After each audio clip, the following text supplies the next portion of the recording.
영국에서 코로나 백신 접종이 시작된 가운데 백신을 대량으로 확보한 일본도 전 국민 백신 접종을 위한 계획을 마련했는데요. 벌써부터 계획이 순조롭게 진행될 수 있을지에 대한 의구심이 든다는 전망이 나오고 있습니다.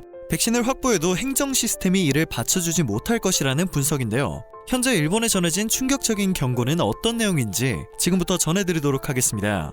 지난 10일 일본 후생노동성은 원칙적으로 각 주민이 주민표가 등록된 기초지방자치단체에서 백신을 맞을 수 있도록 한다는 방침을 공표했습니다. 이번 환자와 시설 입소 고령자, 취업 및 진학으로 인해 주민등록지 이외의 지역에서 혼자 생활하는 사람들은 사전에 신청을 하면 타 지역에서 접종을 할 수 있다며 계획을 설명했습니다. 백신 쿠폰을 발급하고 희망자가 지정 의료기관 등에서 백신을 맞을 수 있도록 하겠다는 것인데요.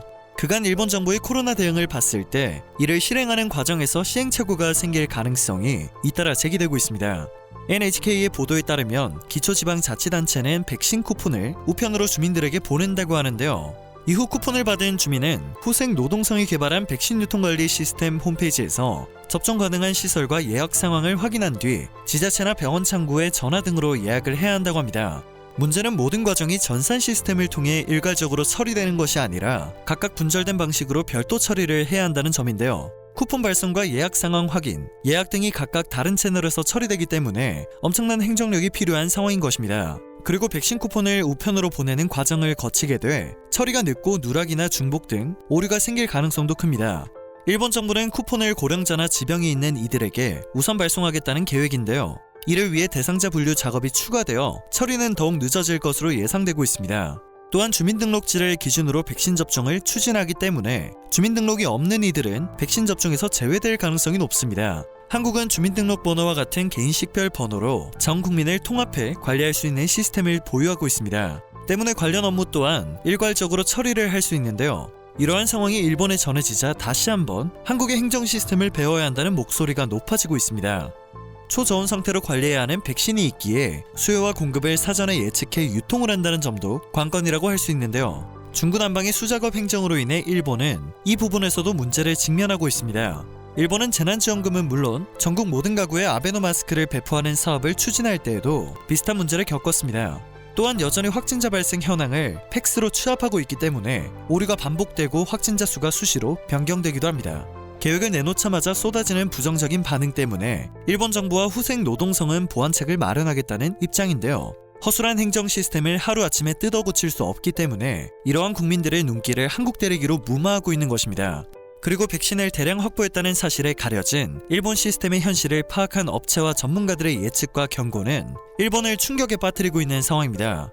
영국 의료 조사업체 에어피니티는 각국의 백신 확보 상황을 근거로 국민 대부분이 접종을 받은 뒤 집단 면역이 생겨 예전의 일상생활로 돌아갈 수 있는 시점을 분석했는데요. 그 결과 일본은 주요 선진국 중에서 가장 늦게 2022년 4월 정도가 되어야 일상생활을 되찾을 수 있을 것으로 예상되었습니다. 남미 지역보다도 한 달이나 뒤처지는 시기인데요. 백신 확보 상황을 고려했음에도 이러한 분석이 나오자 일본은 크게 당황하고 있습니다.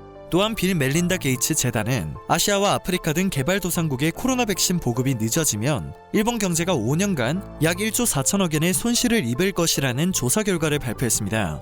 재단에 따르면 코로나 백신의 보급이 늦어져 개발도상국의 감염 상황이 수습되지 않으면 일본을 방문하는 관광객과 유학생, 일본 제조업의 수출이 감소하게 됩니다. 일본은 국내 제조 부문 노동력의 상당 부분을 베트남 등 동남아 인력에 의존하고 있는 나라입니다.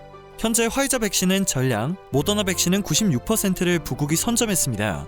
아스트라제네카의 경우 백신의 64%를 개발도상국에 보내겠다는 약속을 한 상황인데요. 빌 멜린다 게이츠 재단은 팬데믹은 자기 나라만 통제해서 극복할 수 있는 것이 절대 아니다라며 무작정 대량으로 백신을 확보해 자화자찬을 하고 있는 일본의 최근 행보를 꼬집었습니다. 또한 일본이 1억 2천만 회분을 확보한 화이자 백신에 대한 부작용 사례가 나오자 일본은 초조함을 감추지 못하고 있습니다. 영국에서는 심한 전신 반응 부작용 사례가 나왔고 미국에서는 화이자 백신 임상시험에서 안면 신경마비 사례가 나타나 우려를 사고 있습니다. 한국 정부는 영국과 미국 등에서 확인된 부작용 사례를 예의주시하며 대응 방안을 마련할 예정입니다. 스가 총리는 내년 상반기까지 전 국민이 맞을 수 있는 분량의 백신이 확보된다는 사실을 연일 강조하고 있습니다. 그러나 현지 언론과 전문가들은 일본의 상황을 감안할 때 실제 백신 접종이 시작되는 시점은 내년 6월을 넘길 가능성이 크다고 관측하고 있습니다. 한국에는 백신 물량이 2월부터 순차적으로 들어올 예정인데요. 현재까지 발생한 백신 접종 사례와 경과를 지켜보며 천천히 들여오더라도 어쩌면 현재 2억 9천만회 분의 백신을 확보했다며 떵떵거리고 있는 일본보다 전 국민 백신 접종을 빠르게 끝낼 수도 있을 것 같다는 생각이 듭니다. 그러니 일본에서 전해지는 한국에 대한 조롱은 무시하는 게 상책일 듯 싶습니다. 오늘 전해드릴 소식은 여기까지입니다. 영상이 정보가 되셨다면 그것만으로도 감사드립니다. 늘 새롭고 유익한 뉴스를 전하는 로바어튜브 되겠습니다.